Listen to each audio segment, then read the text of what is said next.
आयुष्यातल्या संकटांना तोंड देऊन देऊन मला तोंडलं खायची वेळ आली.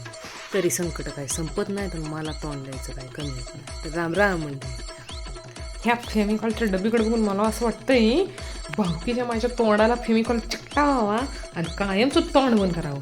पण डबडं उघडताच माझ्या ध्यानात आलं की ह्या डबड्यातलं फेमिकॉल एकाच्या तोंडाला लावूस तोपर्यंत दुसऱ्याच्या तोंडाला लावूपर्यंत पुरणार नाही. गच पांढ होई कुठली, कारण भावकीच माझी मोडी मोठी या गोतावळाच एवढा मोठा करून ठेवलाय का नाही आजोबांनी पंजोबांनी. काळात त्या काय कामच होती. तिकडे जायचं म्हणत मी माझ्या मनाला लावून त्या डबड्याचं टोपान लावून ते डबडं दिलं फिकून आणि चालली मी फिरती.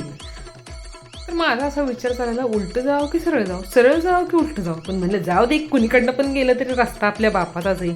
आता मला म्हणू नका बापाचा कसा, हा लाडक्या बहिणीने उराव आणलं ना ह्यांना परत. जाऊ दे तिकडं न गेलेलं तर रविवारमुळे सगळीकडे शुकशुकाट होता, जिकडं बघेल तिकडं वसाड. तर तुम्हाला एक फायद्याची गोष्ट सांगते, पटलं तर घ्या नाही तर सोडून द्या.